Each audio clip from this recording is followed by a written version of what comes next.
Hey guys, what's up? It's your friend here, Jemson Futalan, and I am here to share with you the very few ways to become an effective and engaged communicator. Okay, so basically, we're done with the GEDIC communication, the types of interview, and the small group communication. Now, we are going to discuss how to be an effective communicator in 8 easy steps. So you ready? Here we go. Okay, so effective communication is an essential skill for achieving success in all areas of life, whether personal or professional. Communication skills breed confidence and optimism, two character traits that enable you to accomplish your goals. Now, some people find that communication comes naturally. For others, for others, no, it's more difficult. But if you fall into the latter category, you don't need a communication degree to make yourself heard or to get what you want and need. The challenge of how to be an effective communicator gets far easier when you follow these 8 steps.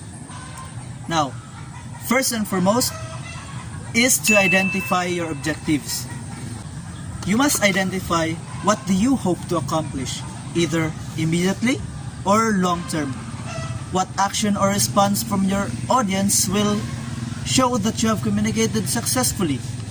Understanding your objectives will help you shape your communication style and make you more effective. So the second one is to listen actively. So communication isn't just about what you say. If you want people to listen to you, you need to listen to them. Don't get so focused on what you're saying that you miss their important comments, their emotions and reactions. Likewise, when others are speaking, listen and process what they're trying to communicate instead of planning your response. When everyone is actively involved, communication is far more effective. So the third one is note your body language. So communication involves not just the words you speak, but what your body is saying. So without realizing it, your body language can send a stronger message than your words. So if you sit or stand with your shoulders hunched and your arms folded across your chest, you show that your guard is up to you. You're unwilling to have productive two-way discussions. Alternatively, when you sit or stand up straight with your arms in your sides or relax into a more casual pose, you project openness and a willingness to communicate before you've said a single word. Okay, we're down to the fourth one, which is know your audience. This one is special because the same speech, conversation, or sales speech won't succeed with every audience.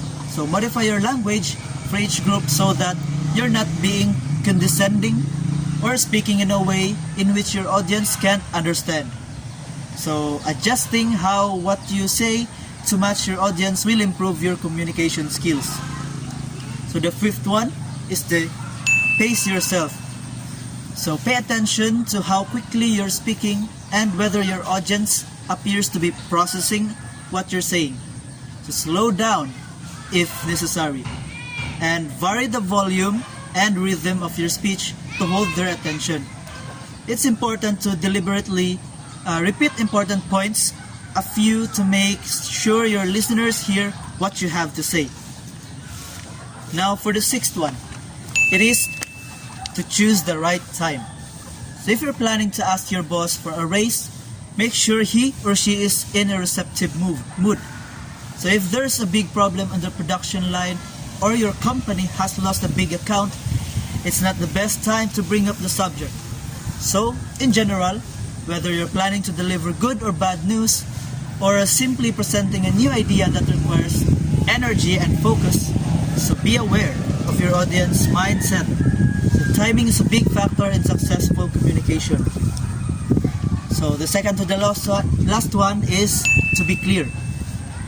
Do not spend too much time setting up your ideas or requests. So communicate your needs and desires clearly. You'll not only avoid misunderstandings, you'll earn respect through your honesty and clarity and have a greater chance of accomplishing your goal. So last but not the least is learn to relax. Though it's important to be self-aware during an important or stressful conversation, ultimately, one of the most effective communication strategies is just relaxing and acting like you would normally, while of course remaining professional. So that is our overall 8 easy steps to become an effective and engaged communicator. Thank you for watching. I hope you learned something today. Enjoy a better communication as you learn all these easy steps and apply it in your daily communication activities. This is Jemson Futalan, signing off.